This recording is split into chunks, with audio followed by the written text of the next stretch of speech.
Yes, I yes. went for a walk on my lunch break. It was really nice. Should stay like this all the time. It wasn't. I liked that it was warm, but it wasn't humid. It was beautiful. Yes, yes. So I'm just joining. Everybody got out today a little bit. Hi, hi. All right, we're live on Facebook now, everybody. Yeah, I see we're live on YouTube. I just went to our YouTube. Right. YouTube just to confirm. Yep, this is BK7 is live now. So let me just mute myself. Dan's joined us, good. So have I.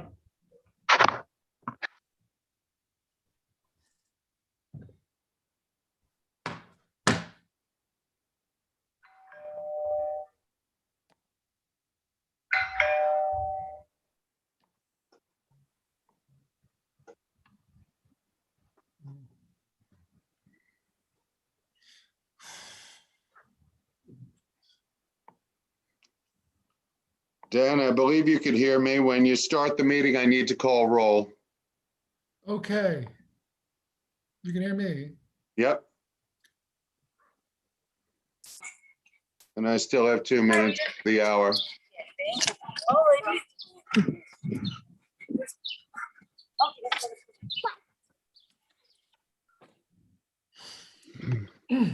Could you do me a favor, Jeremy, tomorrow or even Friday?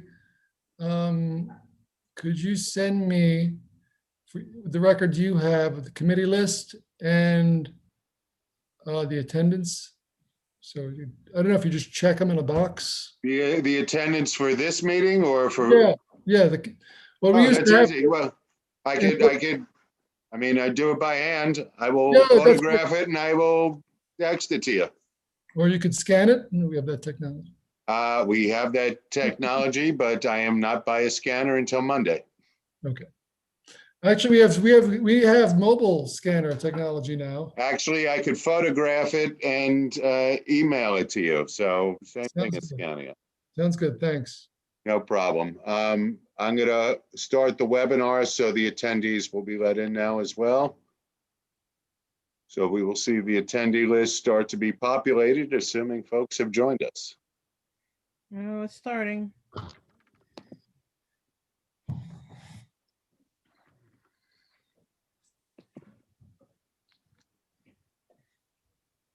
And then I don't believe we have all of our presenters yet, or our actual presenter this evening. Although Roddy's joined us as well, I see. Yeah, Julie's here yet. So I don't have a list of the actual presenters. EDC. I believe it's going to be Julie. Julie Stein at EDC. Anyone else? Sub presenters or taking part? I know Roddy Miranda is part of her team. He's joined us as well. Natasha, if you have that list that they sent us, would you just send it to Dan? Sure. Thank you.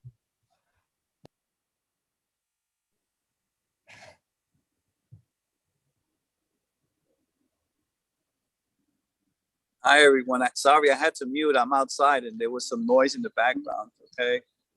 But good evening. Hi, Sam. We haven't started yet, so you're safe. Sure. Thank you.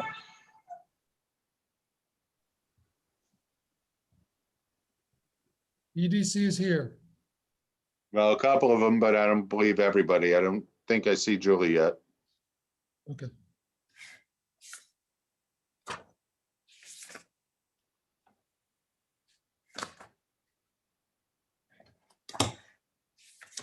Check emails, make sure nobody's having problems.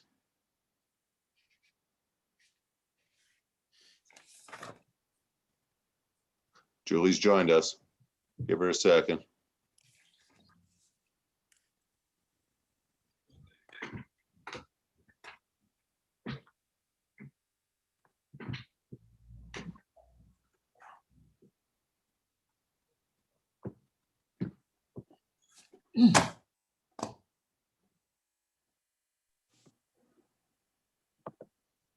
We have enough people here. I just want to, I guess, to start the meeting. Yes, I just want to give Julie a few seconds because she just signed in, and then we'll ask her if she could hear us, and hopefully we'll be able to hear her. Hear you? Can you hear me? Yep, there we go.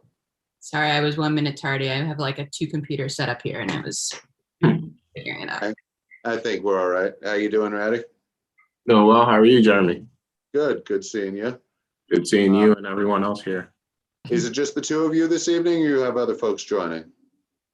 We are going to be primarily the two. We may have some other colleagues listen in, but we will be representing EDC, although we are waiting for Ben Margolis, who is presenting with me. So if we could give him another minute. Okay, There actually would be 5 folks that will be part of our presentation today. It's going to be me and Ben presenting. The council member is going to join around 6:30 to add a few words. And then also David Estrada and Dan Wiley will be speaking in their capacity as members of our subcommittee. great.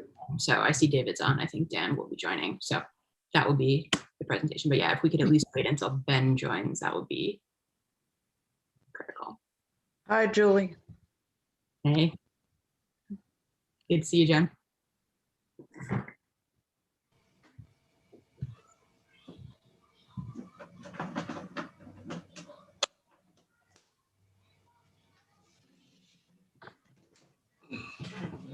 So I'm just going to welcome everybody, I guess.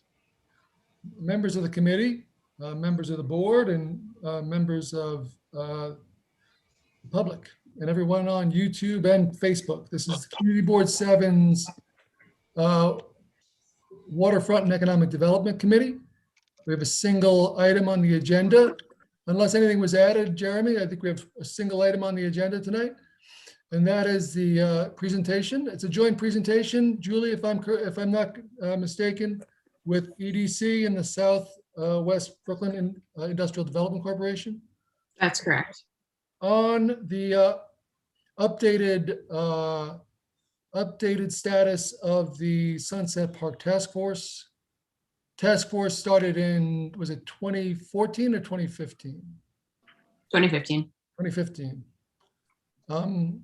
So we're just gonna wait. I'm gonna email Ben now and just make sure. Yeah, I think Okay, we want to do, Jeremy, do you want to start with a roll call? Sure, I think it's a good use of our time. I'm going to mute everybody right now except for myself. Board members, I'm going to call roll for the committee. Board members and committee members, I should say.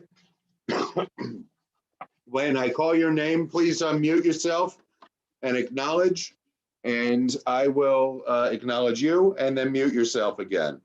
So Dan Murphy, please remember to unmute yourself. I see you. Present. Thank you. Nicholas Azadian. Present. Thank you. Joan Body. Here. Thank you. Jalixa Campusano.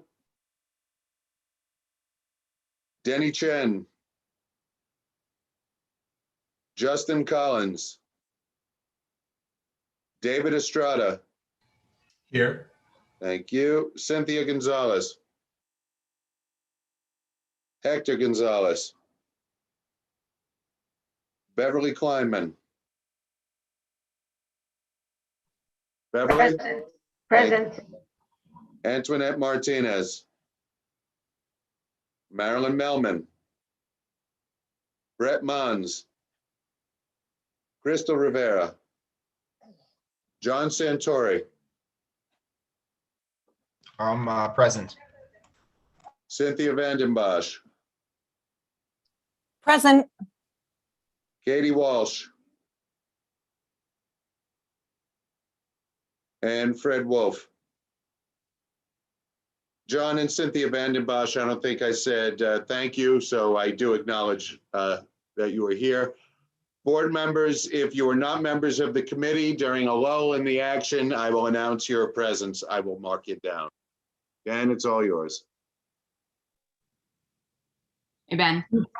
So I'm going to share my screen and I'll start with the introduction, and then Ben and I will be sharing mic privileges during the main portion of the presentation. I also mentioned that the council member who will be joining us around 6:30. I'll ask Ratty if I'm in the middle of the presentation, I don't see him. Will you just flag for me that he has joined? I know he has a busy schedule tonight, so I don't want to. will do. Julie, I've made you and Ben co-hosts, and I will do so for Addie as well. So please bear with me as I figure out the technical piece of this. It should be pretty easy, but just. Can everyone see the presentation? Yeah, it's good. I can see it on my screen. Yes. Anyone who can't, let me know. Okay, great. Thank you.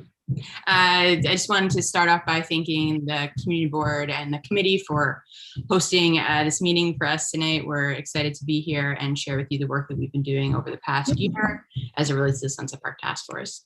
My name is Julie Stein. I am a senior vice president of the asset management division at the New York City Economic Development Corporation. I'm also co-head of our portfolio management group. In former roles at EDC, I was also the executive director for Sunset Park, which is now in the hands of Christine Pagliulo, who is now on maternity leave. So she will be back in short order, but I have been stepping in her place while she is out. I'd also like to introduce Ben Margolis, who is the outgoing director of SBIDC. I think you all know him well. We are here tonight in our capacity as co-conveners of the Sunset Park Task Force. And as I mentioned, the council member will be joining us, and we will let him speak when he does join. The agenda for tonight will be to talk a little bit about the origins of the Sunset Park Task Force, which some of you know, but maybe new to others. Talk about the work we've been doing over the past year. Then report out some draft recommendations that are coming out of our evolution process, and that will be the topic of discussion for tonight. We'll talk about next steps, and then I will also ask a few of the subcommittee members from the task force to speak and reflect a little bit about their experience and observations from the past year. I also should thank the community board for the invitation to come tonight. I know that there was a resolution that was passed. I was going to say a few months ago, but at this point, who can remember anything about time? In the past few months, there was a resolution that was passed inviting us to come and present on this topic. So thank you for that. We are here tonight at that invitation and look forward to the discussion that we're going to have. So with that, let's dive in. So as some of you may know, and I think as Dan mentioned at the beginning of the meeting, the Sunset Park Task Force started in 2015. And it came out of an agreement between the New York City Economic Development Corporation and Councilmember Menchaca's office as it related to the South Brooklyn Marine Terminal master lease that EDC was seeking to enter into with the city. There was a points of agreement letter that was associated with that established the Sunset Park Waterfront Planning and Jobs Task Force, which we shorthand called the task force. The points of letter agreement established that this task force would further the work of the community board's 179A plan as it related both to the RFP for the operator of SBMT, as well as other community planning and stakeholder engagement in the neighborhood. So the purpose of the task force are the original purposes of the 2015, as stated in 2015 for the task force, were to maximize the potential of the waterfront district and serve as an economic hub for traditional and innovative industries, establish and promote regional priorities for efficient goods movement, balance community access and needs across the city and private initiatives in the waterfront district, provide ongoing advocacy for industrial and manufacturing businesses, engage in long-range planning for the future of the waterfront, and communicate on an ongoing basis with their surrounding community. I should also mention that while this the beginning of the task force predates both me and Ben in our current capacities, we know that many of you were involved, or many of the current task force members were involved in the task force at the time, or obviously were involved in the community board at the time, and so have as long or longer history with this group as we do. Are familiar obviously with our predecessors, Jen Sun and David Mead, who many of you may remember. I also want to sort of emphasize that the task force didn't necessarily have a preconceived vision. It was these set of missions. This mission statement was really about finding alignment. But obviously the task force itself has a lot of multidimensional points of view, which get communicated during the task force. So just to give you a sense of who is part of the Sunset Park Task Force as of 2020, this is a list. It represents, like I mentioned, the co-conveners of SBIDC and the New York City Economic Development Corporation, again, as established at the request of the council member. We also have representatives from local businesses, community organizations, and other government agencies. We also have representation from all of the elected officials who represent portions of Sunset Park. There were a few other groups that had been originally part of the task force in 2015, but have since dropped out for various reasons. It just two of them. But otherwise, this group that you see here well represents the folks who have been involved in the task force previously and to date. And just to give you a little bit of a sense of what the topics are that we've been covering, the beginning of the task force, and again, this predates both me and Ben, is there was a lot of discussion about SBMT and the RFP that was out at the time, a lot of structuring around the goals and different community priorities that folks wanted to see within the selection of that. Also, as it relates to SBMT, there's been quite a bit of talk, obviously, about the offshore wind potential and now the offshore wind project. Other topics that have been the subject of discussion of the task force have been workforce development, some EDC projects, and including some of the properties, as well as our public events and infrastructure projects in the neighborhood. We've also had presentations from DOT on a number of things like greenways, and also as an opportunity to get feedback around the community board's request for a freight study. We've had several presentations from UPROS, other presentations or updates from CB7, and then, as you can imagine, over the last year, we spent quite a bit of time talking about, the COVID and responses of task force members' work that folks were doing in regards to that. We've also had two subcommittees over time. The first one is what we call our SBMT Special Projects Fund, which has started to think about how to do some investments in the community based on a certain amount of revenue that's EDC sets aside from the SBMT lease. And then, of course, the subject of our meeting today, the Sunset Park Task Force Evolution Subcommittee. So just to give you a sense of the work that we've been doing over the past year plus, in January of 2020, we kicked off what we called our 5-year reflection. And we did this, because we realized that the task force had its 5th birthday. It had made a lot of sense in its conception at the time, but was in need of a refresh. None of us anticipated what was going to follow in the world quite after that. So we put we put that on pause for a minute while we dealt with other things. When we reconvened at our September quarterly meeting, we had another full task force discussion regarding the evolution and decided in December to convene or to ask for volunteers for a subcommittee that could do a deep dive on the topic. That subcommittee met twice, once in January and once in March, to put together a set of draft recommendations for a full task force consideration. The full task force then met later in March and gave further feedback on those draft recommendations, which have been incorporated into what you will see tonight. The last bullet in the first set is obviously our meeting tonight. And just, I'd like to acknowledge the work of all the folks who have participated in that subcommittee. Some of them are with us tonight. Sunset Park BID, SBIDC, China's American Planning Council, NYCDC, UPROS, Sahadi's, Council Member Menchaca's office, Congresswoman Nina Velasquez's office. Then I was a facilitator of the whole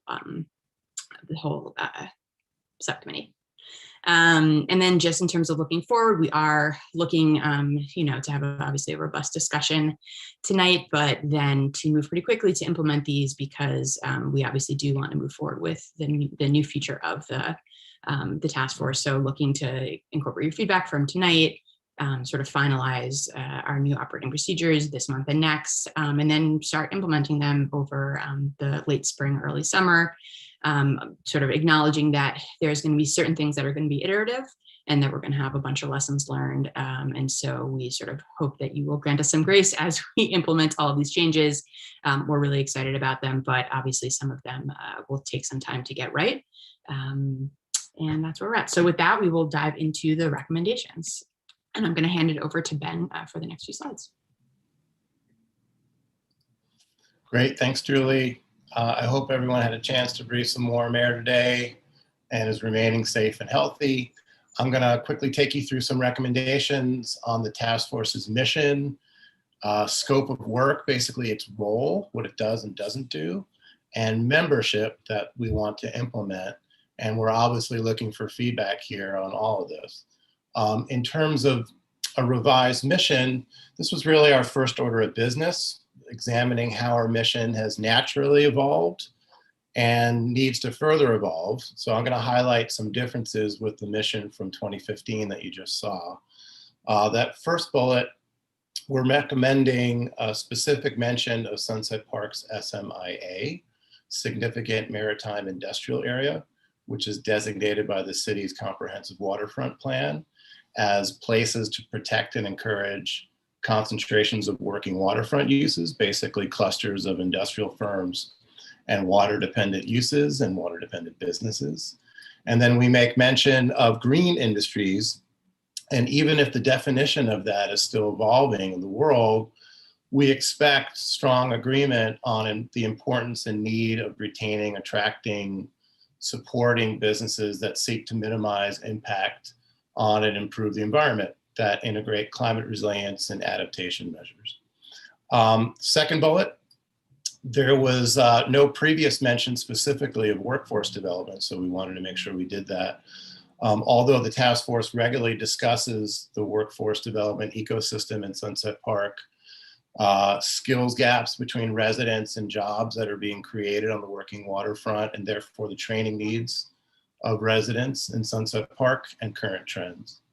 If we skip down to the fifth bullet, we're spelling out in more detail the need to support waterfront businesses to efficiently move goods by water, by rail, and by roads. And in the sixth bullet, so in doing that, we also state that we need to make sure employees, consumers, visitors, humans, right, also remain safe as we do that, and their safety is enhanced as we make things more efficient. On the seventh bullet,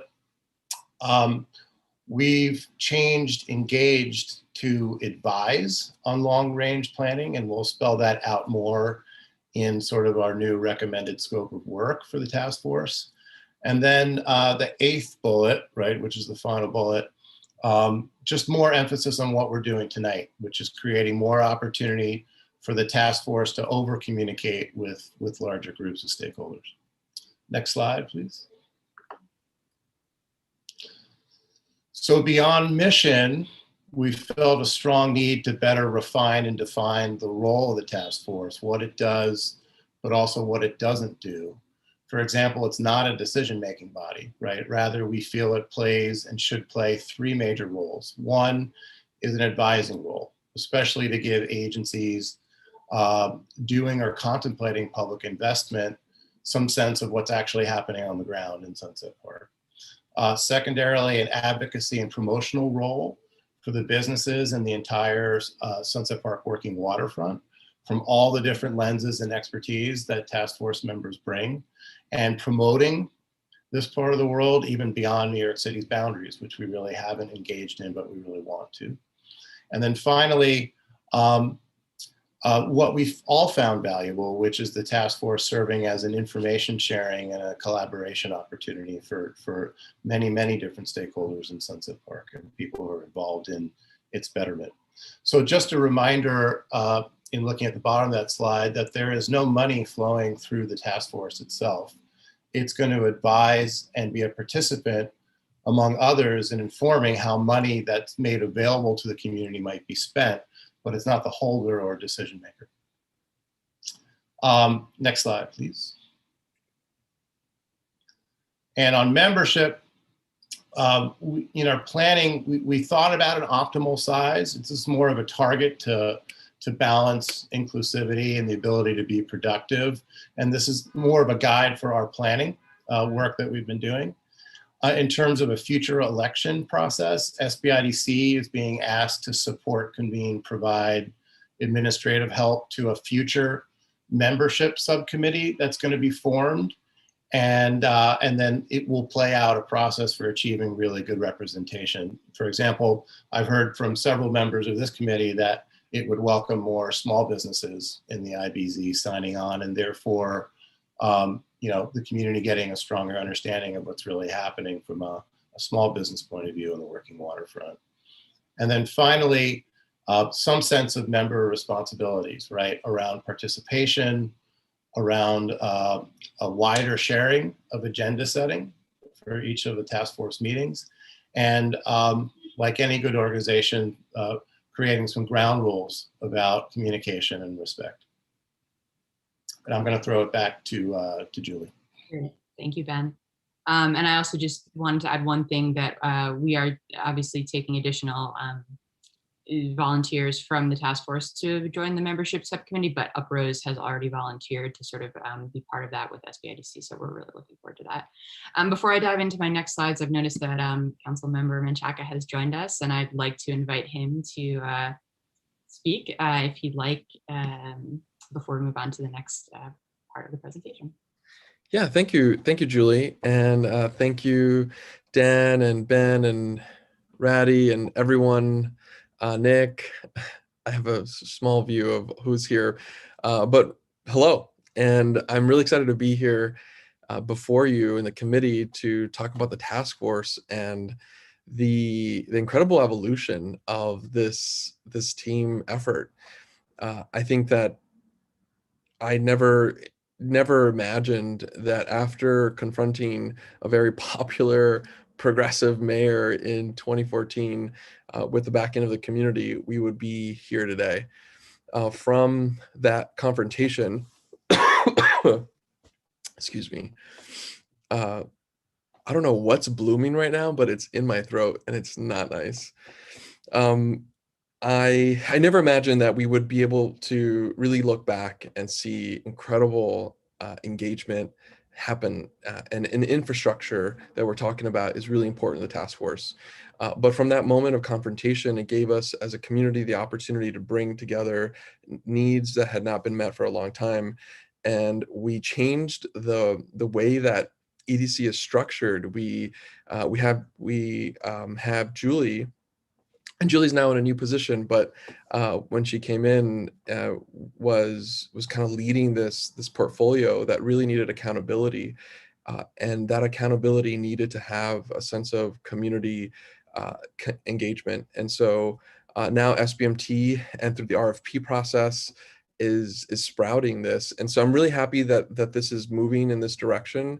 I've been connected to how community has wanted more transparency, more membership, and all of that needed to happen in this way to allow for the continuation. And just like our democracy that needs to change and the things that make our democracy move, we have to question it every so often. And it was time. And so I'm just really thankful for everybody's feedback and comments through this process, and I'm looking forward to seeing this grow. You'll have a new council member a year from now, a new mayor a year from now, and potentially new, for sure, new agency heads. So there's going to be a lot of newness in government, and what's not going to be new is Sunset Park's demand for engagement. And so I just want to say thank you all, and that you participate, and that if it needs to change again, that you make that happen, and that you use the community board and the next council member and EDC and all the organizations to make that happen. This is yours. It always was. So with that, I'm going to stay for the rest of the presentation, and if people have comments or questions, I want to hear about them too. But I'll hand it back to you, Julie. Thank you. Thank you so much, Councilmember, and thank you, Ben, for the slides prior to these. All right, so let's dive back in. So next slide. Okay, so like we mentioned, we're going to be talking today about sort of the 4 key pillars that we've been doing the deep dive on. One is the mission and scope, which Ben just covered, and then also the membership, which Ben also covered. I'm going to talk about meetings and then operating procedures. So on meetings, I think, obviously we're super excited about sort of refining the mission and refining the scope and opening up the membership. I think another key thing that's important in this moment is how we're going to change our meeting procedures. So these have been meetings that have been sort of invitation only, previously invitation only to task force members. We're looking to fundamentally change that and to open them up to the public. That will include taking agenda topic suggestions from both task force members and members of the public, but also we're fundamentally opening the meetings up to the public. The task force, would have an ability to go into a members-only executive session as needed, similar to other types of meetings, although we don't really anticipate this being used. When the meetings are being held virtually or in person, the public can, attend as observers and then also provide questions or comments at the end of each section or meeting, depending on how many topics are part of the meeting. We know that meeting formats across the board are about to change pretty significantly. We obviously used to be in person only. For the last 15 months, we've been mostly virtual. We know that probably this will evolve to a series of hybrid meetings that we're all going to have to learn the best practices for. So the task force will also have to learn the best practices. We kind of kept this open-ended. We know that in-person is great for relationship building. Virtual also helps a greater variety of people participate from where they are. And we also know that there are some challenges in making those hybrid meetings work. So anyway, bear with us while we figure that out. But I think in all of our lives, we will be figuring this out. So we will all be learning together. Another recommendation that came from the task force was that we would rotate the meeting times quarterly. The task force has historically met quarterly, always during business hours. And this specific after a long debate, this specific recommendation came from Renee Wilson, who I think made the good observation and very astute observation that lots of different people have different work schedules. So assuming that an after work meeting is the most accommodating for the public, a little bit misunderstands people's work schedules. Also, people may have other things that are challenging about night meetings. Like, for example, I have a young child that's going to run in at some point during this meeting, I know. But we thought that sort of rotating the meetings quarterly, some during the day, some in the evening, would be able to give the most folks the most opportunity over the course of the year to attend, even if not everyone was able to attend each meeting. And then lastly, as we open the meetings up to the public, include translation and interpretation services in order to be the most inclusive. And then another really key thing is how we distribute information after the meeting. We've always sent out the presentations to the task force. Recently, we've also started taking minutes and including the attendee list and sending those out to the task force members by email. There's been a little bit of confusion within the task force about whether or not they can further pass those on, although that's always been the intent. It's never been formalized, so we will formalize that folks can share them far and wide. We'll also post these meeting materials and recordings on a new Sunset Park Task Force webpage that we're going to put on our website. Uprose had made the good suggestion to sort of add a feedback questions input form on that same webpage so that we could take incoming requests as well as putting information out there. We'll also further create an email distribution list for the non-task force members of the public who want to receive the agendas and the follow-up items. So they can obviously find them on the webpage, or they can find them in their inboxes when we distribute them. And then the last thing is we will also on that website post a list of the membership affiliations, not necessarily people's names, but just so that there can be a broad understanding of who represents the task force, and folks can always reach out to the conveners to reach any of the task force members as they desire. And then the last piece that we'll go over tonight is what we're calling our operating procedures. There's 2 slides on this. The first one summarizes basically everything Ben and I have already presented tonight.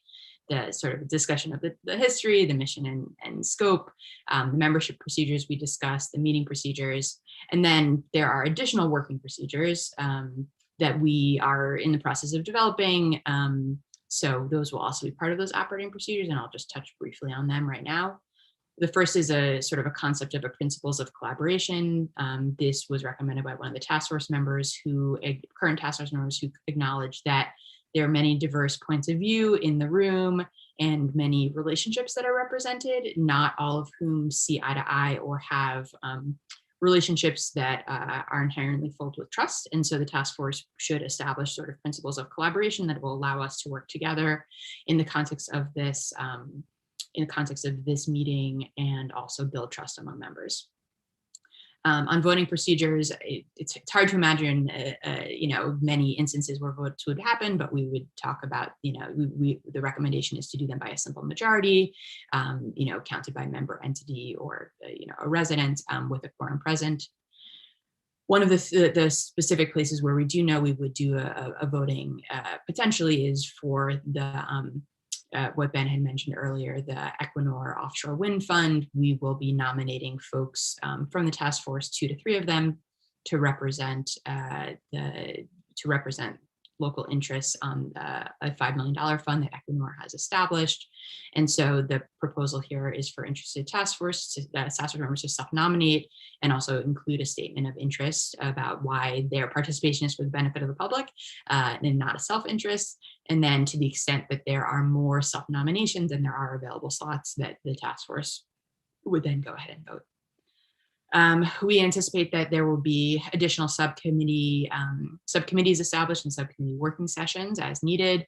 I gave 2 examples of ones we've done previously. Ben gave another example of one we're going to establish, but we think the subcommittee format is a good way to get additional business done outside when there are deep dives that need to happen outside of the regular business of the task force. We also know that there are certain instances where there may be a conflict of interest or an appearance of a conflict of interest, so we will pull together sort of a process for recusals to avoid those appearances or actual conflicts of interest. And then the last bullet here is a recommendation from the council member himself, so thank you. Figuring out how to build in sort of a regular review of task force operating procedures to make sure that they stay fresh and relevant. So, it took us 5 years to do this the first time around. This may end up being more of an annual or a biannual type of thing. But as the council member mentioned, this is a thing that should be in constant evolution to stay relevant and up to date. And so the recommendation is to build that into the operating procedures as well. As I mentioned when I started, the next steps, we really are trying to, both get feedback tonight and hear that feedback and integrate it, but then pretty quickly move into implementation mode. We know there's a lot of work to be done, especially with all the changes that are upcoming. We'd like to get this thing solidified. We've been talking about it, in detail for almost 6 months, but really for almost 18 months. And so I know both the task force and the public would like to see these changes implemented. So we're committed to doing them pretty quickly. With that, I would like to invite 2 of our subcommittee members to just offer some of their own reflections based on the process we've been through over the past, since the beginning of this calendar year. David and Dan, it doesn't matter to me which order you speak in. I guess I'll just ask David to speak first, if that's okay. But I just wanted to thank you for your service on this, as well as all the other members of the task force. It's, for me, I feel like I've been doing this a long time, but it's only been 5 years, right? You guys have really a much longer point of view. And so appreciate sort of both your reflections on the process, but also how it sort of fits into your sort of longer arc of observation. So with that, David. Well, thank you first. Apologies in advance if you hear any 4 or 5-year-old interesting noises in the background. So I'm in a family setting. So, adults are regulated here. The kids have pretty free reign. I'm trying to think of how all this sounds to somebody who wasn't like on the inside political stuff about arguing over SBMT or even what SBMT is, or I'm really trying to put myself in the position of wondering whether this is just a big bureaucratic exercise and a bunch of people who got in a room and, were full of themselves and self-congratulatory and, were part of the club. Or if it was, as the council member just said, a first step towards changing Sunset Park's relationship with both government and non-governmental entities that influence the future of the neighborhood. So I would argue that it's much the latter. Didn't have to be perfect. If there was nothing, then there was something. Now something not perfect, make it better, right? So I see this task force personally, and I've been to most of the meetings. I think I was kind of a founding member by virtue of being the staff member in Councilmember Menchaca's office, and then later as the director of the bid. I see this as a platform for doing just that, for changing the relationship of several agencies, and especially the EDC, to the people and the place of Sunset Park for the long term. So it's worth working on, in my opinion. These are all I statements. It's worth re-examining. it's worth criticizing.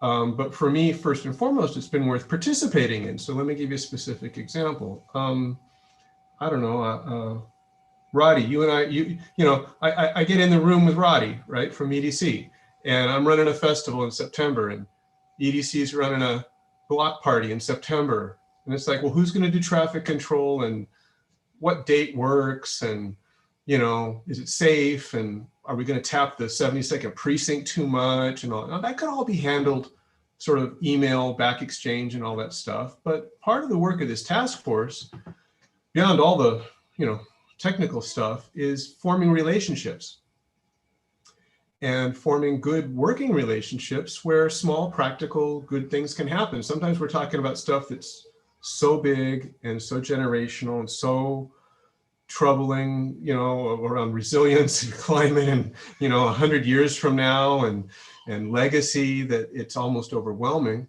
But then very often, like, really practical conversations take place about, well, if there's a lease at South Brooklyn Marine Terminal now, and it's going to shave off a little bit of money because the council member specified that there had to be some specific community give back. Well, how do you do that in a fair way? And how do you do that in a legal way? And how does EDC, which has its own obligations, do it, right? So, there's this scale of the chumminess of being able, for me, it's a privilege to speak to someone like from the Port Authority or people in the Department of Transportation that I wouldn't have known otherwise. That's the relationship part. Then there's the small, little solving quick things in the moment. And then there really are some meaty work that can happen. And I think it's a very healthy sign that both from external pressure and from internal pressure, this standing group of no real legal obligation has decided that it wants to be more open, more transparent, more inclusive, more public, more in continuous dialogue, both in the formation of its work and in the results of its work. So that's my take. I mean, I'm coming at it from a human point of view. I have my beef with EDC sometimes, Julie. I'm not a cheerleader sometimes. Really, that's a matter of public record that the EDC has opportunities to be more sensitive to changing sensibilities in communities. That's not my opinion. That's out there in the world, and I take this as, a relatively modest in the world, but really important for Sunset Park, more than a gesture. I take it as steps that are productive and have a certain kind of kindness around them and could get better. So here we are. And I would, if we were a voting body and if we had any legal authority, then I would vote that we keep going with this and see what it turns into. It's good for, I sincerely believe that this has been good for the EDC as a change agent for their internal practices and sensibilities. And I sincerely believe that this has been ultimately good for the Sunset Park waterfront and the broader community, but not necessarily in a way that people can see or understand. And so that's the juncture where we are right now. And so I welcome this conversation, and I'm thoughtful about it, and I'll keep showing up. And, I like the Zoom. It lets me do it from home and stuff, but, it's nice to be in the room with people too. So I'm looking forward to maybe a blended style going forward that's accommodating of families and people who can't get down to, 58th Street and First Avenue. So Thanks, Dave. that's my story, and I'm sticking to it. I just also want to say thank you, David, for your service. Yes, thank you, David. Thank you for those words. And then I'll ask Dan just to say a few words, and then we'll transition it back to Dan. Dan Murphy. Dan Wiley, then Dan Murphy.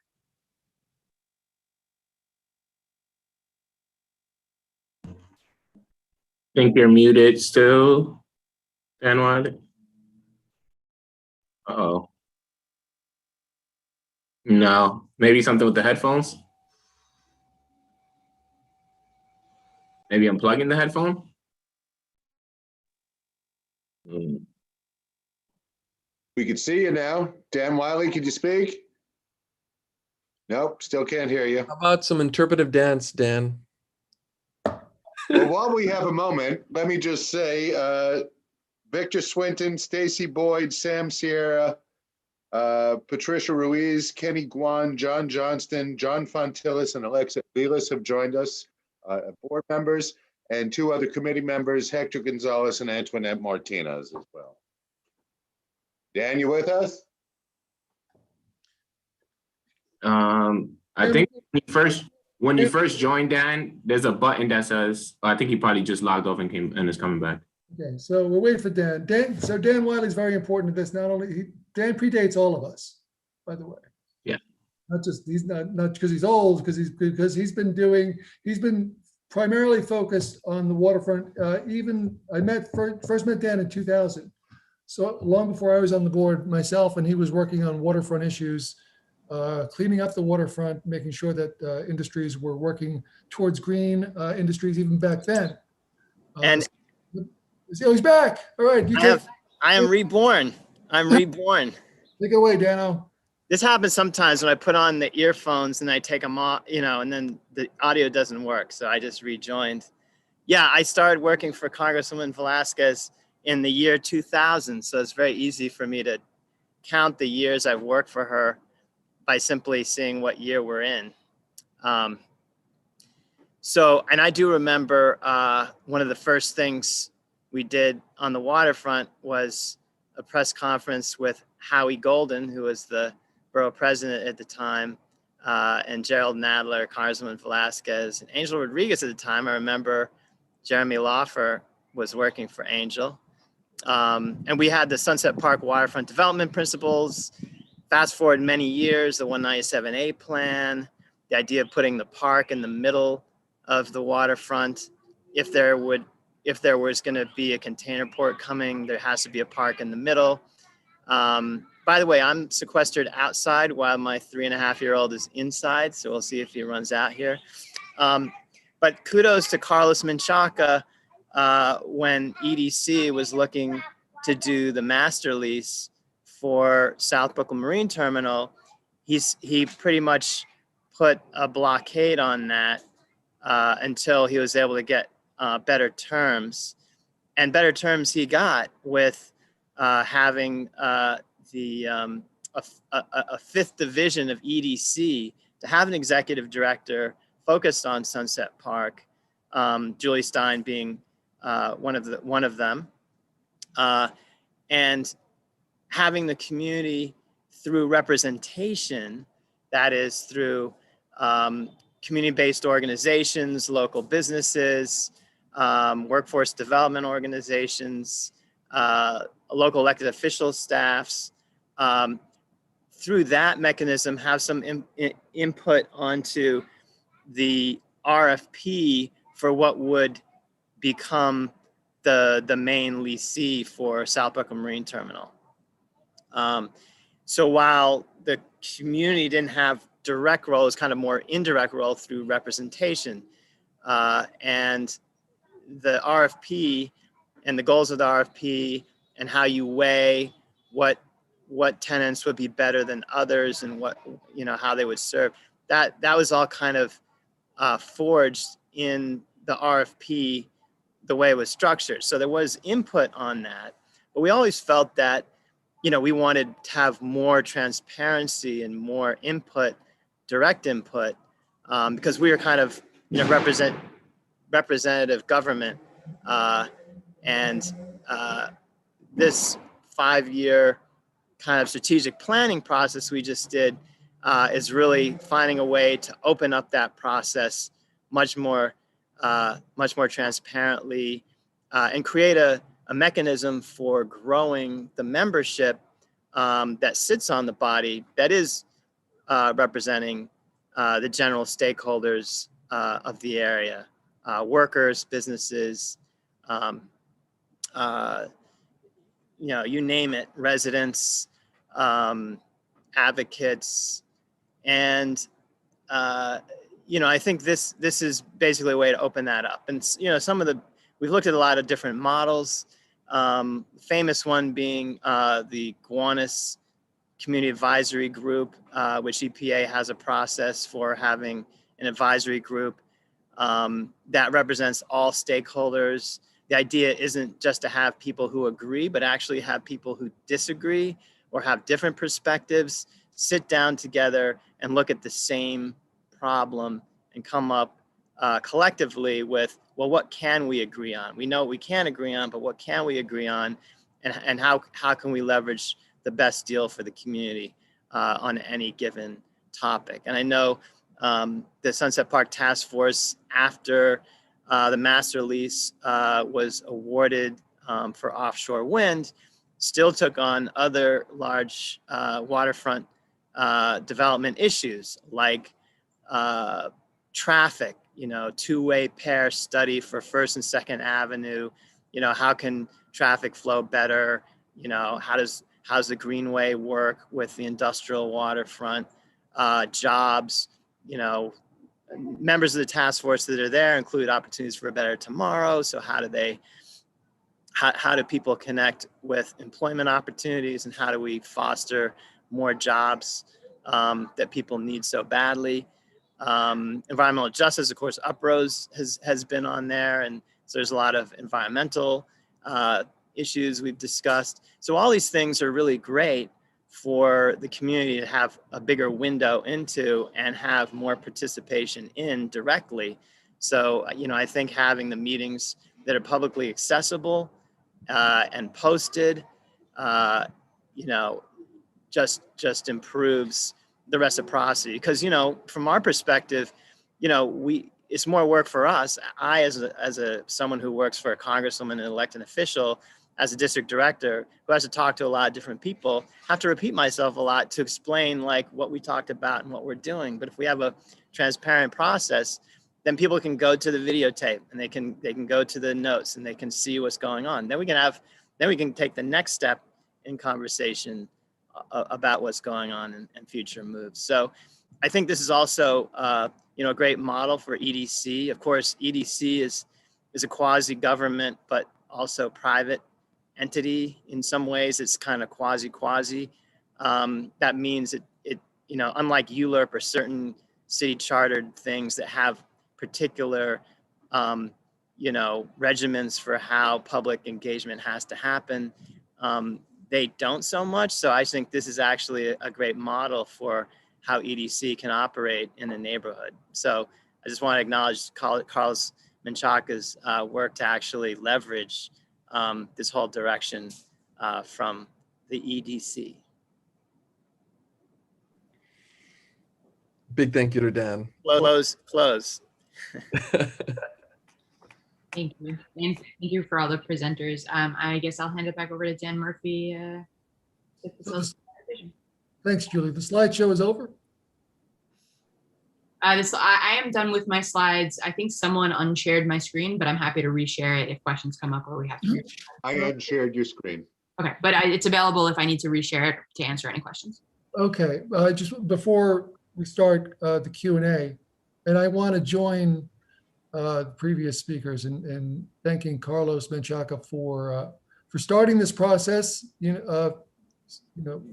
His first year on the job as council member, and showing a lot of moxie and standing up to EDC. We're not natural enemies with EDC. You guys have a lot of landlords. You're landlords of a lot of property down there, and so of course with landlord-tenant issues and neighbor issues, there's always going to be some contretemps, as they say. But thank you, Carlos. We still that still resonates with us, and it's why we're here tonight. So I want to ask board members to raise their hands and I will call on you, Beverly. I'll call on you definitely, Beverly. But there's another way to raise your hands. Jeremy, what's the way? Is it can you just? So at the bottom of your screen, you will see the list that says participants. If you click on that, on the right side, you will see a list of everybody's name. If you go to your name, you will see a hand. You click on that, that's raise hand, or you could go down to the bottom of participants. There's a button that says raise hand. Is that clear? So go down to participants, find your name and raise your hand. And I'm going to start calling on people. I'll start with you, Beverly, and look for other raised hands. But Beverly, would you let me ask a question before you go? Is that okay? Absolutely, and I'm going to pass on my question anyway. Okay. Anyone else with a question, raise your hand. But I want, Julie, can we go back to slide 2?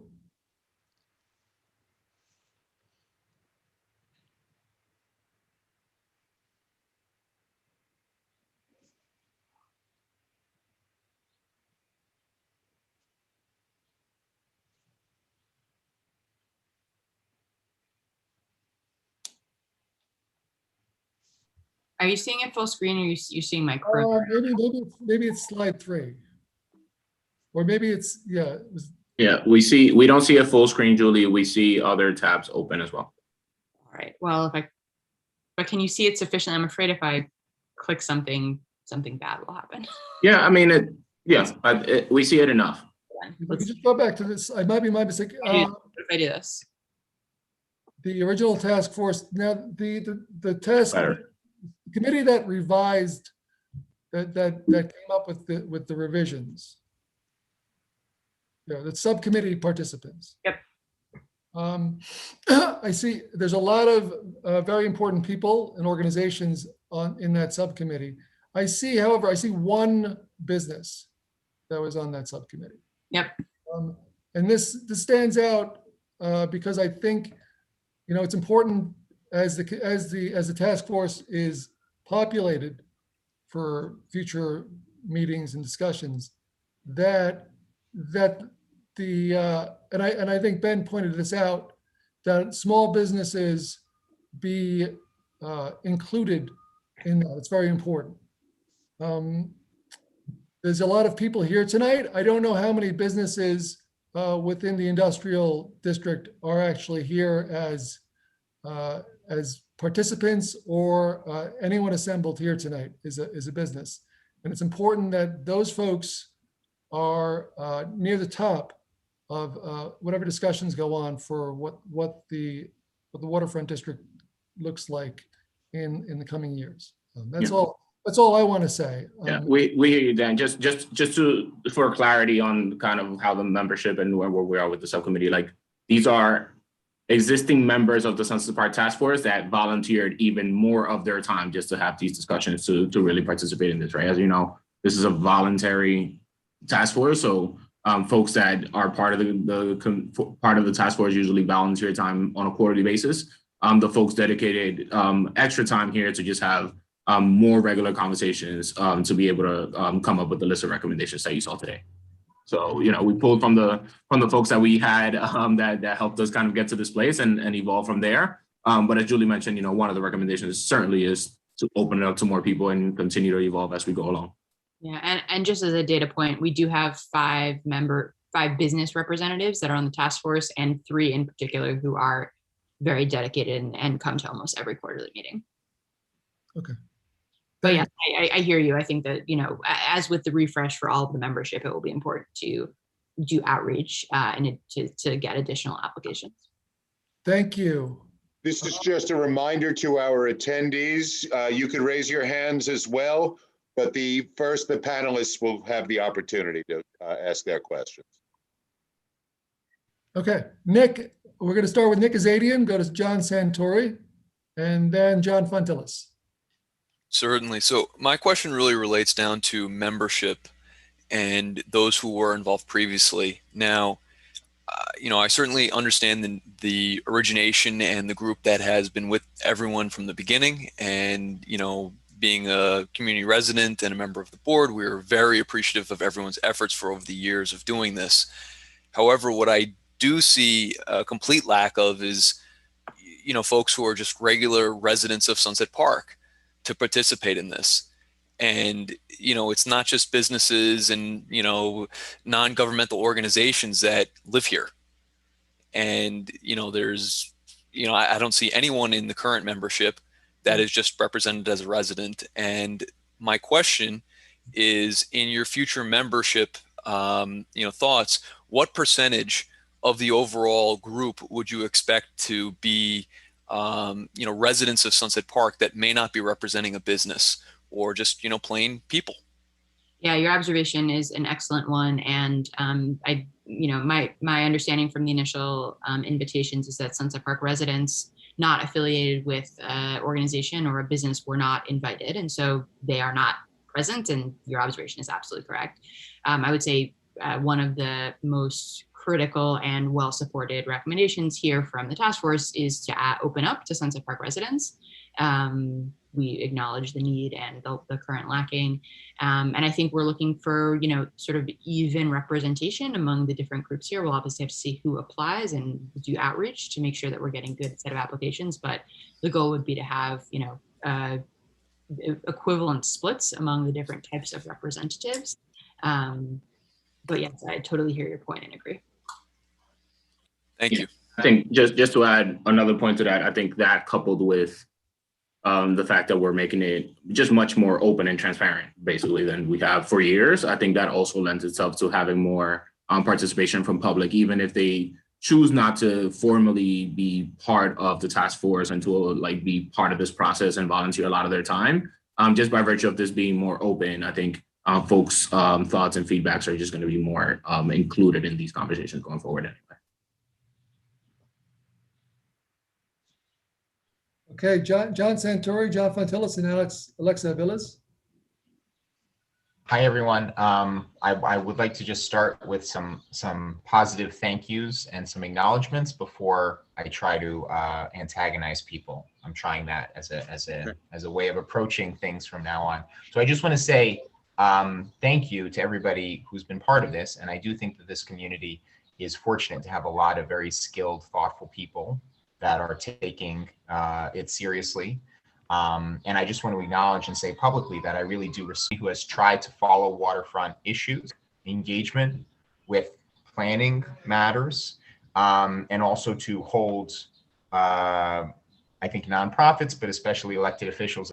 But if I could reduce it to one or two, I would say that at the top of my mind is that I believe that CB7 and CB for the proposal for the film studio and its past work with training people, all of the data that's available, everything that SBS has for the Workforce One Center should be collected by this body and should be made publicly available through this body, because the more information that is brought to public light by this body, the more the public has to work with to speak as well.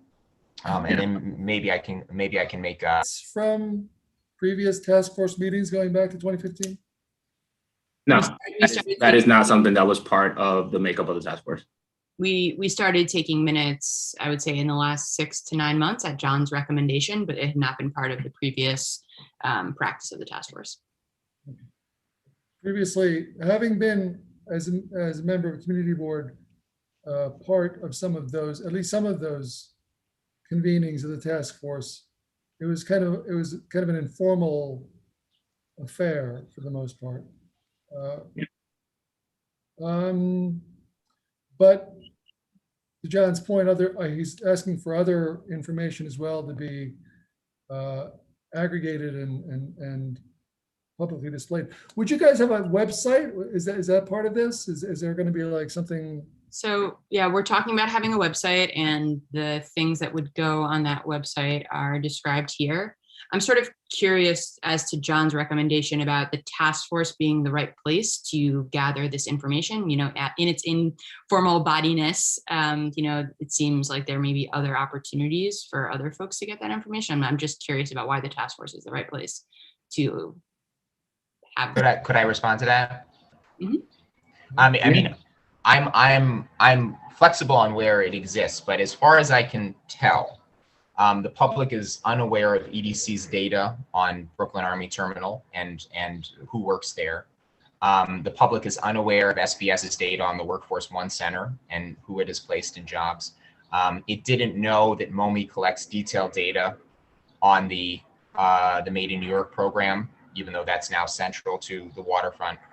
So if the task force is going to discuss projects on the waterfront, and if workforce development and job placement is going to be central to that conversation, then it's my opinion that all of that data must be available, not just to all task force members, and I don't even know if it is available to task force members, but it must be available to the public. And so as long as there's some sort of centralizing body that is doing this specific work, it seems logical to me that the task force would be the organization that collects and presents this information. But I'm ultimately agnostic about how it happens as long as it happens, but I feel very strongly that it must happen on an ongoing basis. Can I reframe your recommendation and see if this works? It sounds like maybe you're asking for the task force to include an agenda item on an annual or more regular basis for the agencies who are responsible for this information to report to the task force, therefore making it public. Does that sound right? That would be a good start. I mean, annual if it's only available annually, but if it's available more frequently, I would say as soon as it's available. But yes, as long as the information is presented and then lives in a public place, I think that would achieve the goal. Yeah, I just want to be clear about sort of who is responsible for that data, right? Like we have historically presented that SBS Workforce One data because it's been of interest to the task force, but the task force itself can't really be responsible for the data it doesn't have, but we could certainly make a recommendation to have it be an agenda item and therefore invite the agencies who have the information to present at the task force. Okay. And can I just add one more thing? Sure.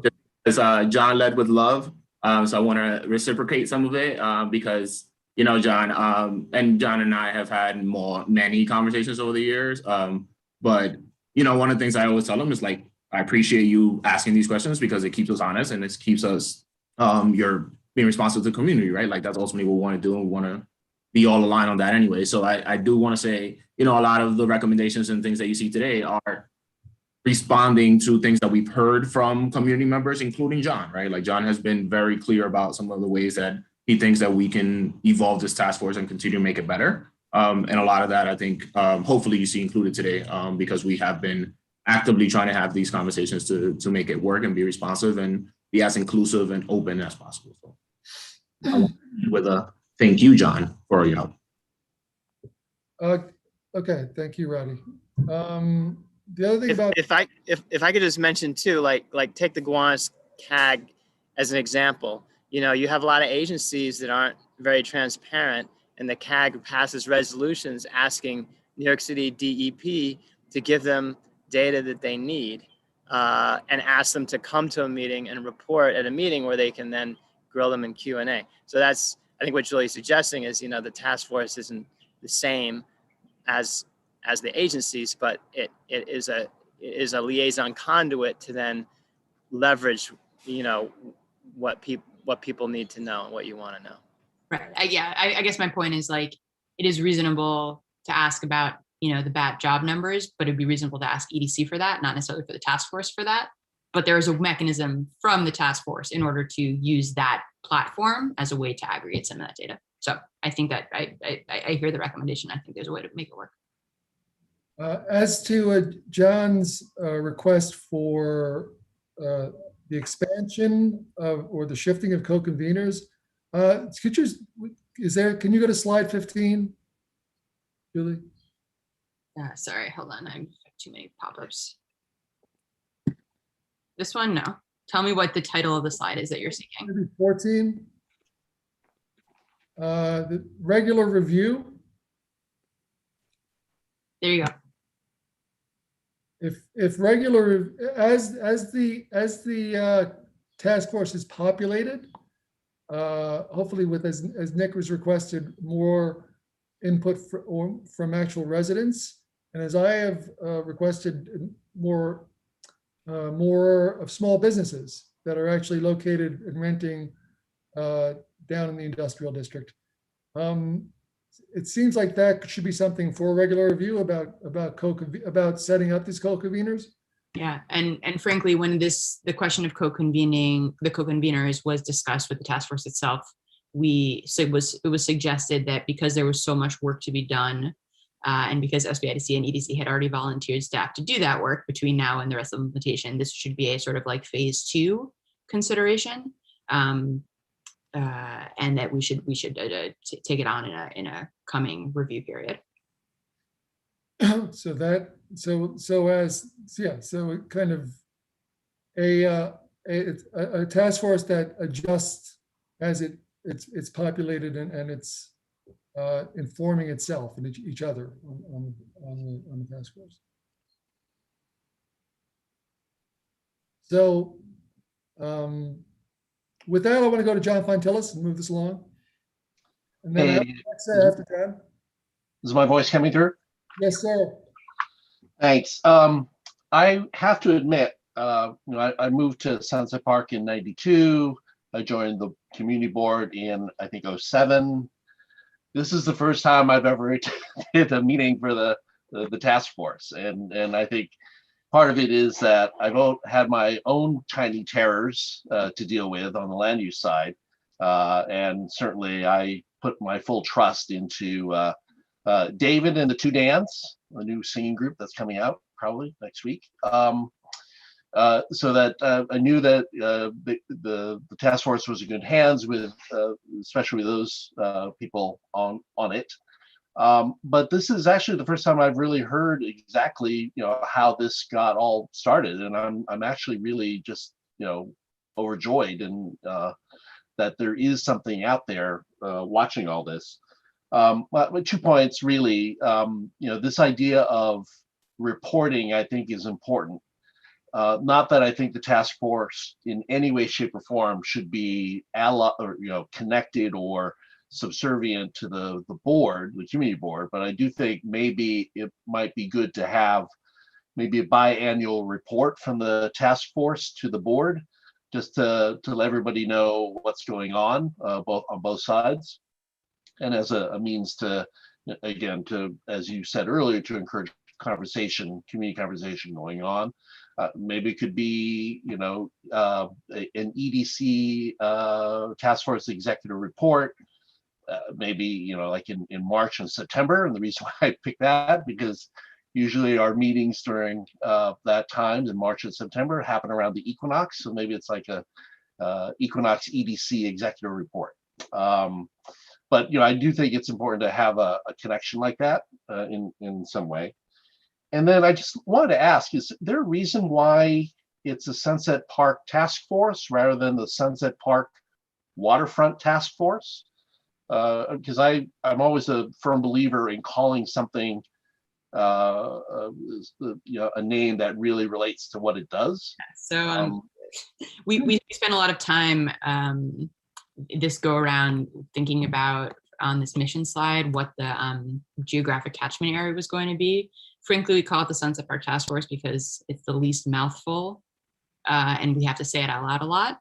But I do think that we were quite specific this time around in refining, the task force used to actually be Sunset Park, and as in the original points of agreement was both Sunset Park and Red Hook. It sort of de facto ended up being a Sunset Park body. So we, when we were considering the mission this time around, we're thinking, should it be Sunset Park and Red Hook? Should it be Sunset Park in its entirety? And I think we settled on Sunset Park Waterfront as being the right sort of focus for the group. So I totally agree with you. Because we have to say it out loud so often, I think we're going to keep just at least shorthand calling it the Sunset Park Task Force. But I agree with you that words matter, and I think that we that came to bear in our mission. To the question about the relationship with the community board, actually, I don't know, Jeremy, if you want to chime in here. I mean, Jeremy sits on the Sunset Park Task Force and gives a report out from CB7 to the task force as needed. I'm curious, Jeremy, what you think is the right way to sort of do it in the opposite direction, and have, and whether there's a way for CB7 representation on the task force to play one of those liaising roles. Well, I was not part of the committee that discussed this. So if you're asking my opinion, perhaps that could rotate between agencies and individuals, or whoever is going to be the co-convener, and EDC and Southwest Brooklyn Industrial Development. As you said, it's your staff that has been doing a great deal of the work behind the scenes. I don't think, for example, my staff has the time and capacity to do the work that that your staff has been doing. So I think at the very least, one of your agencies needs to be a part of that. Well, Jeremy, this is John. I just want to be clear. I don't think I'm looking in any way, shape, or form to forge a closer connection. I think there's actually value in having more of an arm's length thing, but I do think it's important to have some sort of reporting or some sort of connection. I think there's sort of two questions that are on the table now. One was the previous one that John had brought up around the co-conveners, to which I think Jeremy is responding. I think the other question, which we can certainly workshop, offline, is what's the right way to sort of strengthen the connection in reporting out to the community board, whether that's the co-conveners coming, whether it's a more regular report from the CB folks who are present in the task force. But I think on the convener question, we've sort of put a pin in that, thinking that we will reconvene on that topic in 6 to 9 to 12 months. Okay, just the last point. If you are going to call it a waterfront task force, just don't make it Sunset Park WTF. I don't think that would be appropriate. Anyway, I'll just leave it at that. Yeah, John, I don't know if you noticed the previous slide. It was originally the Sunset Park Waterfront Planning and Jobs Task Force. Oh, that's even better. So that's I'll chip in SPWFJPTF. Yeah. Yeah, but on that topic of kind of language actually does shape things. I agree with that very much. And also, part of the role of this group, whatever you call it, is the broader context of the full neighborhood. So although the focus by definition of mission is the waterfront, it's the relationship and the impacts upland that are crucial, including something as nice as an upland bicycle path connector or the impact of runoff on the waterfront. I mean, it's all connected. So I think a little bit of broad language isn't too helpful. And I want to add, Jeremy, I know the EDC is not a city agency, but I mean, you do have your district service cabinet with an agenda you form as needed based on the topics at hand. And that's a place where there's great feedback from entities that are analogous to EDC. So maybe there's an opportunity for the future on the regular, without it having to be a big quarterly. Alexa, Cindy Vanden Bosch, and Dr. John Santori. I think Alexa had to leave the meeting. Cindy.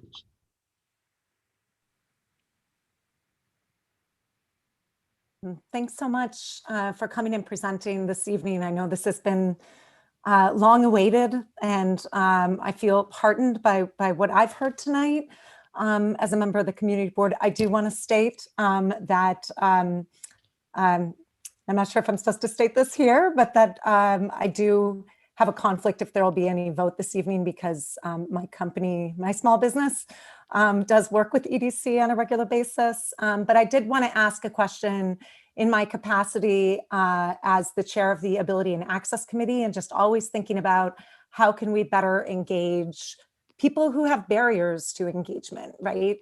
And as we think about representation of diverse communities as part of this, I'm just wondering, so I have a few different questions. One has to do with meetings, and this could be, whether there can be meetings that are convened at, for the most part, accessible locations, so that people who may use wheelchairs or have other physical challenges would be able to access the site. And also just like meeting notices that include information if they need accessible support and accommodations. So that's the first question that I have.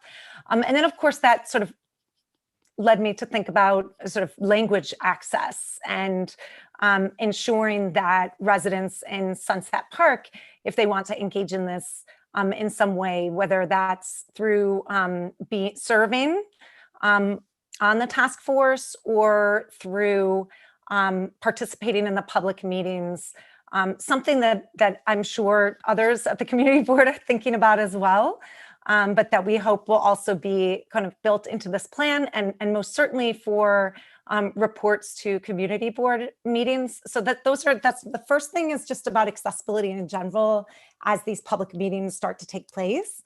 It does look like so much has been thought through, but I wanted to make sure that that was on the table. And then the other sort of, this is just a very detailed thing, but looking at this revised mission, and I think this was encompassed in a previous comment, but I don't see it called out specifically, and that is infrastructure, right? So like the subsurface infrastructure, the sewer system, and other types of infrastructure that are in that portion of the waterfront that for so long we've been looking for improvements. And it seems like this would also sort of be in service to the overall mission of the Sunset Park Task Force.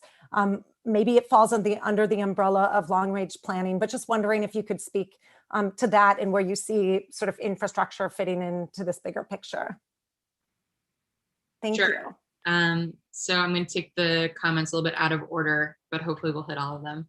On the language access, it's certainly something that is on our radar. And I think, we're committed to doing translation and interpretation for sure. I think part of the virtual, like you do it in a certain way if you do it virtually, you do it a certain way if you're doing it in person. I don't know what hybrid looks like, but like, yes, we will figure it out. And also like to the extent that folks know what best practices look like or are evolving to look like. I know we've figured out how to do it for virtual meetings, and we used to do it when we did public. Anyway, there's a lot to figure out about the details, but yes. I wanted to just thank you for sort of lifting up the question about accessibility. It's certainly something we had not previously discussed, but we can. I know that, most of the real estate that we meet at is in the industrial area, which is just inherently not as accessible. Sometimes we're able to use the community board space. I don't know if that qualifies as a place that is accessible, but it's something we can think about for sure and figure out how to do so. Thank you for that. And on the infrastructure piece, sure, I think, we haven't spent a lot of time talking about sewers, but we have spent a lot of time talking about rail and cobble and road realignment and et cetera, et cetera. So I think it's a natural fit, and we can just make sure that there's a mention of it. Thank you. And I actually, we'd obviously be happy. We've put a lot of thought and time as a community board into making our meetings accessible.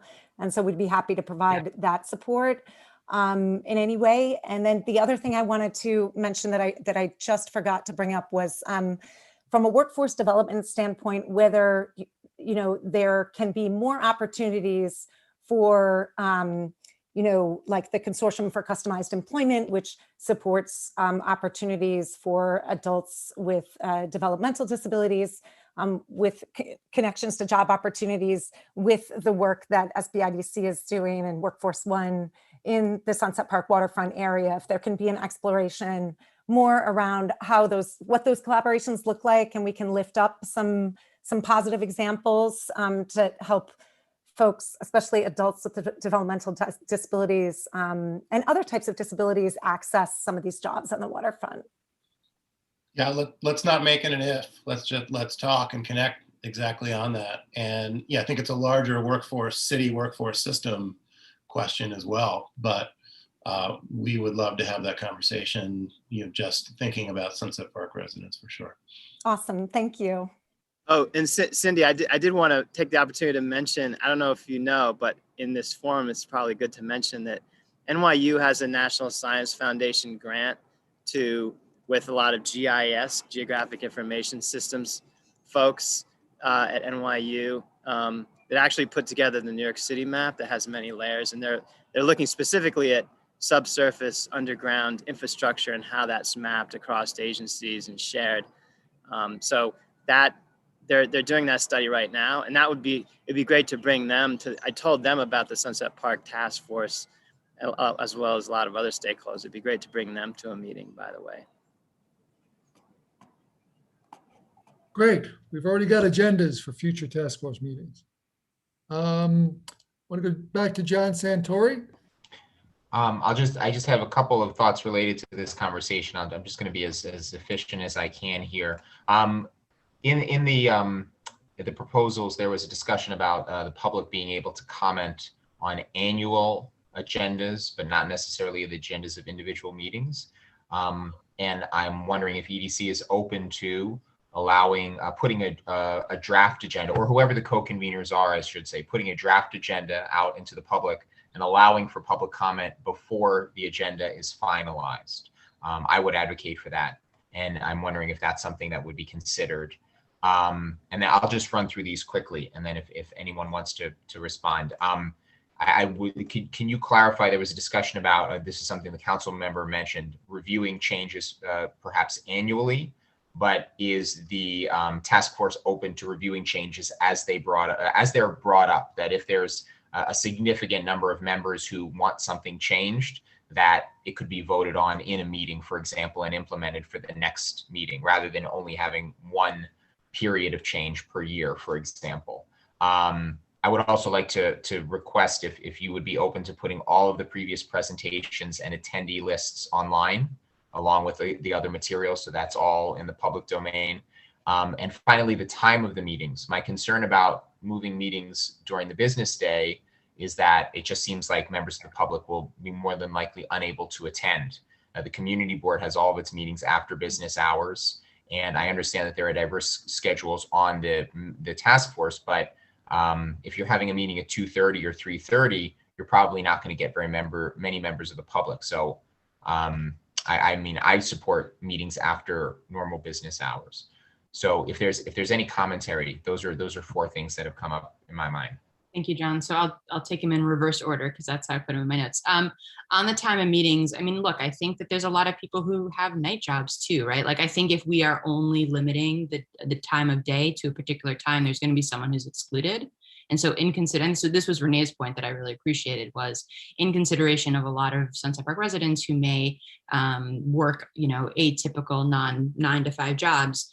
Having a meeting after work at 6 p.m. is exclusionary. And so our hope is that while we understand it might be challenging for certain folks to come at 2:30, it may be equally as challenging for someone to come at 6 or 8. And so we were trying to find a good compromise solution, whether it's a family commitment or a work commitment. I think it misunderstands folks' work schedules to say that everyone works a 9 to 5 and can come to a 6 p.m. job. And so I was grateful for Renee's suggestion, and I do think that we want to try to keep them rotated. It's really not necessarily about the task force members' schedules. I mean, we go to night meetings all the time, all of us. I think it was really in consideration of trying to consider the diversity of the folks that may want to attend, and therefore be accommodating. Even if you can't come to everyone, at least, a couple times a year, there'll be one that works with your schedule. As it relates to the previous presentations and the attendee lists, I think these recommendations are meant to be forward-looking. And, certain things were done in the past under a certain set of assumptions, and we're making new commitments moving forward. Frankly, we don't have the attendee lists necessarily from all of those meetings, and the previous PowerPoints, again, where they were put together under a different set of assumptions. So the recommendations that we are putting forth are forward-looking. And so the stuff that will go up on the website will be, from the time we implement the changes. On the review changes annually as opposed to as they come up, I mean, look, I think major restructuring we'd like to limit to some sort of cycle, because otherwise I think it could be complete chaos. On the other hand, it's a pretty informal body, and it's, are we, of course, open to suggestions for optimizing the way it works? Of course. And so I don't think that there's going to be, too much rigidity. I mean, there will be more rigidity now that there will be formal rules, but not so much that we can't be reasonable. I just think we want to make sure that there is enough structure so people can have expectations. And so it's not always changing. I don't know, Ben, do you have any thoughts about that? I mean, it seems just like we will be reasonable, but also needs to be practical kind of thing. I concur. And then again, on the annual, the individual meeting agendas, I mean, look, anyone can reach out and make recommendations. We're happy to have conversations. I think it's just frankly not that practical for us to issue agendas, get feedback, like that kind of thing. But, we're certainly open to conversation, and expect that, especially like folks who know us and, we can reach out, and also there'll be that feedback form. And so certainly folks can make suggestions. I don't think that we'll probably issue the agendas formally for feedback before they happen. It's just not that practical. It's always nice to have in any meeting, formal or informal, at the end, reviews of old business and new business, as we'll have in this committee meeting as well. Okay, thank you so much, John. I don't see any more hands up for the panelists. If you are attending this meeting, I see 6 attendees and you have a question, please raise your hand. I don't see any questions from the attendees. I'll give you a couple minutes. As we go, actually, for committee members, this is a committee meeting for Economic Development Waterfront. Is there any old business from committee members or board members that you'd like to bring up from previous meetings? Or please raise your hand or just pipe up.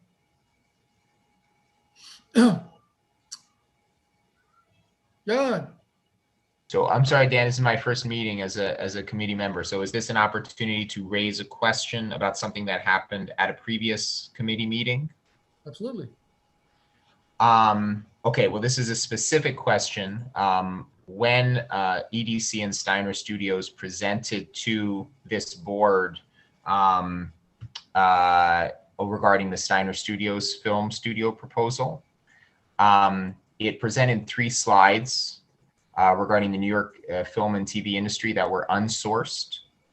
And through my own investigation of this, that information has been linked to a study that was produced for Steiner, apparently, or that Steiner possesses, but that Steiner has not shared. So because this information was presented to the community board, but it was unsourced, I am wondering if EDC has the source of that information, and if it does not have the source of that information, can it obtain it and deliver it to the board? Again, there was a specific study that is the source of this information, but to my knowledge, it has never been released publicly. Yes. Is that an appropriate question for this? It pertains directly to their presentation to the board. That's old business, John. It's Okay. Right in the middle of it. I know that you had submitted a FOIL request for that same information, and our response was that we didn't have it. We don't have it. I'm not sure what's referencing. If it's a question that you have related to something that you think is from Steiner Studios, Debbie's information is available. You can certainly reach out. She's not responsive. You can let us know. But as we produce this data, it's not a study that came from us. It was on their slides. But the slides were also EDC slides. They had both EDC and Steiner Studios on them. And also Miss Debbie has already said that she can't share the presentation. She does not have it to share publicly. So would it be possible for EDC to obtain the presentation from Steiner and then provide it to the community? Because EDC was also on those slides. So we put together a joint slide presentation. I can certainly reach out to them and ask, but it's not our data. I don't actually have the study, so I can't share something with you that I don't have. I can certainly ask them about it, but it sounds like you already have, but we can follow up. If you could request, that would be great. Thank you very much.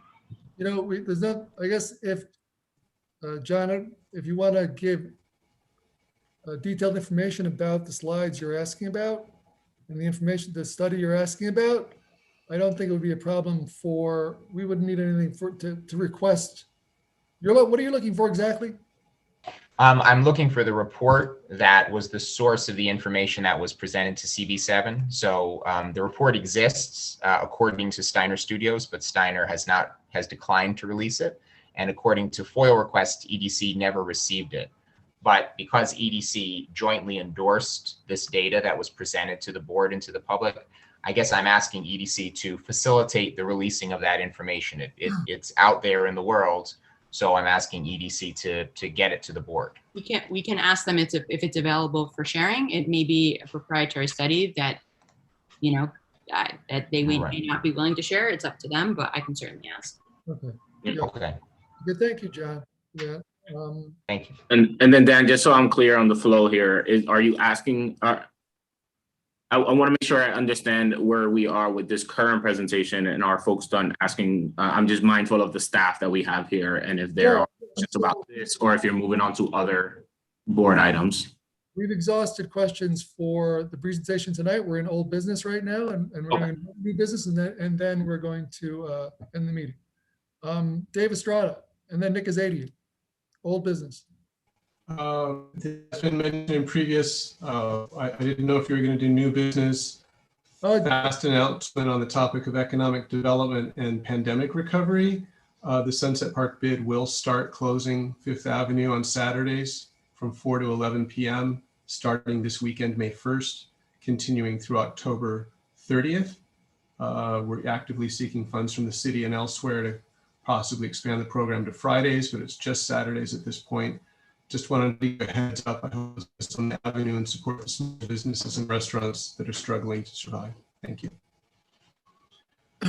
Thank you, Dave. Nick Azadian. So this is new business, but it's related to businesses on the waterfront.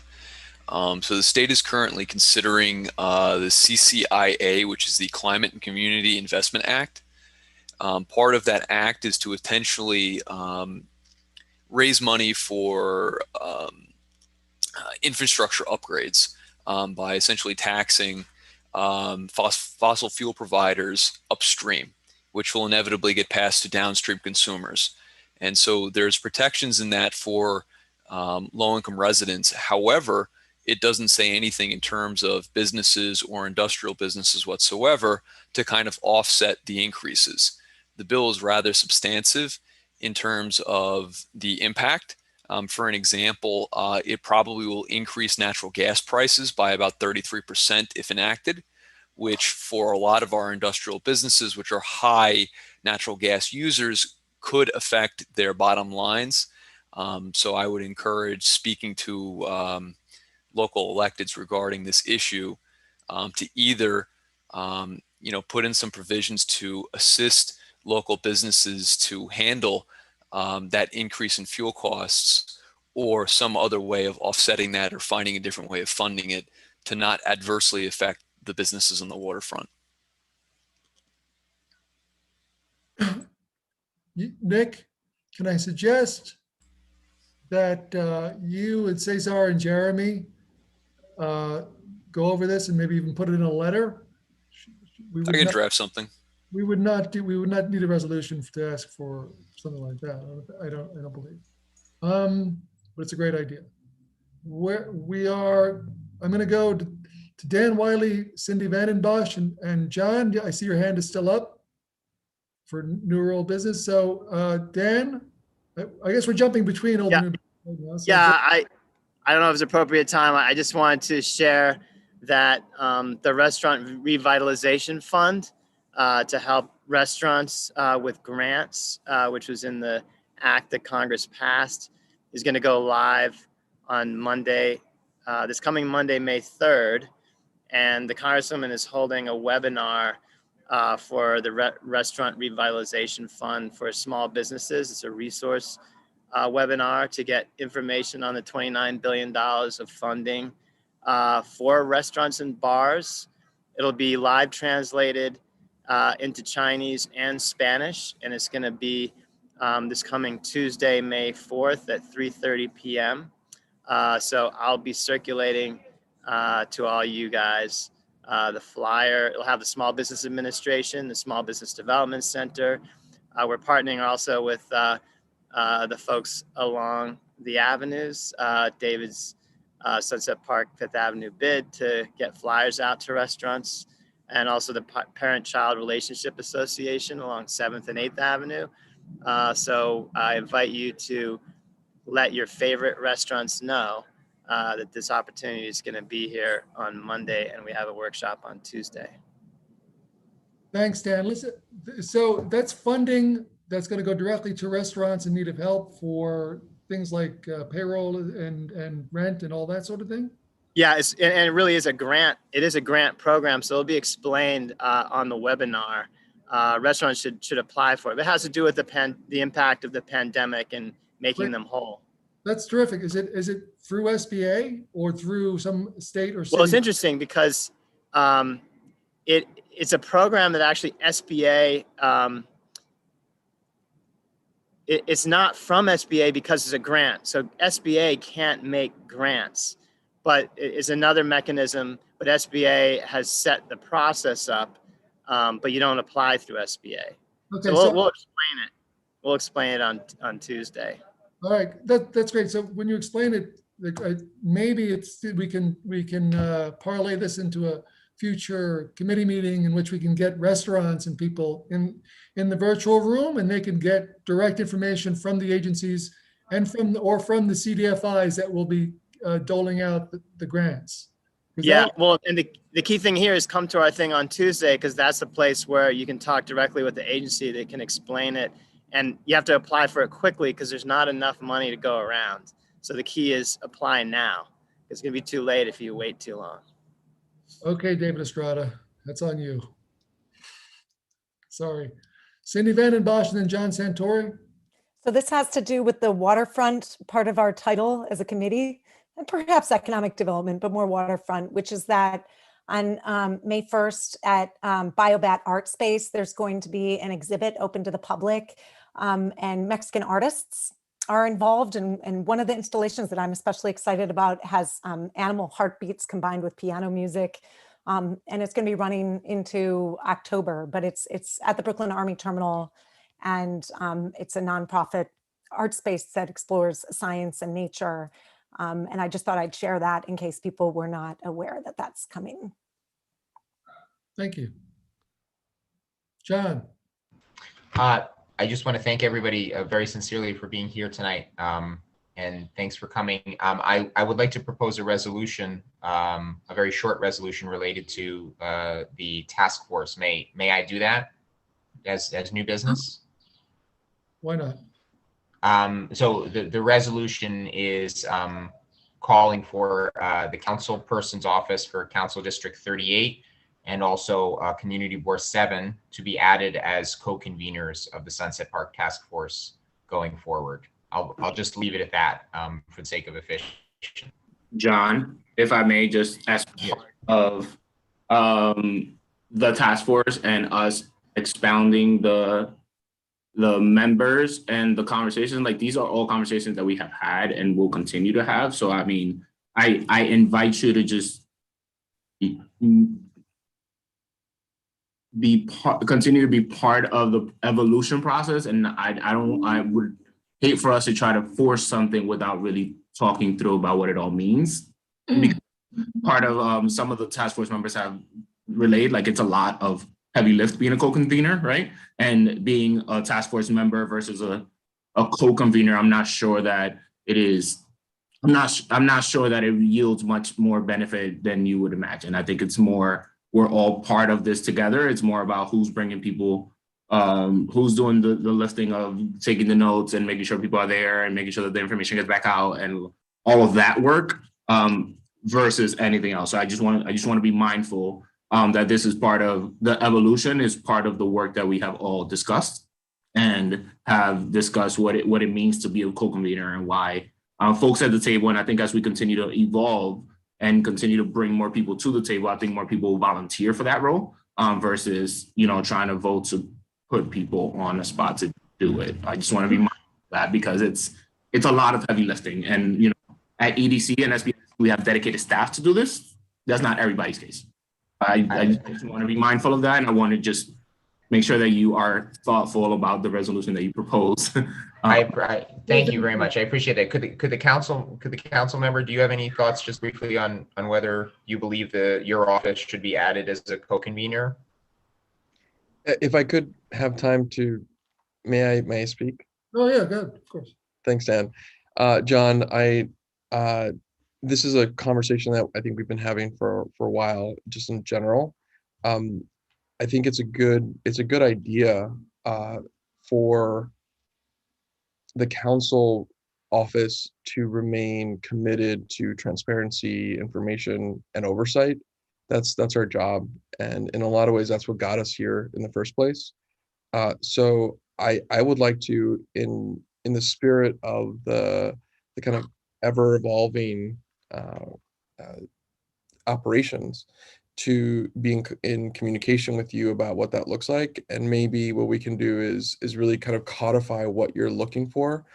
To Raddy's point, it could kind of emerge. But the one thing that will never be removed from the powers of this council office is oversight. I will always have the power to come in and say, we need this, we need that. Many times you came to us and we asked, and so that never goes away. That's our responsibility, and that comes through at public hearings that we have many times at a monthly basis. And so it's there. And so maybe we just need to really articulate that. The board, I think, knows that. The board has its own powers as well. And it's already there. It's already inherent into the role that I have as member of the council. And so that's my quick response. And yeah, and especially like the data that you're asking for, I'll whip up a letter and say, hey, DC, hey, Julie, give us the information that you can, if it's possible, from Steiner. And so that I have, and I'll continue to exercise that. Okay, thank you. So in light of those comments, I will withdraw my resolution proposal. Okay, all right, thank you, John. I don't see any other hands up. Oh, I have a question. So am I to take offense that you're not asking for the Congresswoman's office to be a co-convener? Huh. Oh, no, Mr. Wiley, please don't take offense. I have other ideas regarding elected officials, but I'll spare you those ideas. But I would just say that, you know, Carlos's staff has always had a strong hand in guiding the meetings of the task force. So that's always been in the background, if not the foreground. It's respectful of participatory democracy. That's it. Thank you, guys. No more old or new business. Thank you guys all for showing up.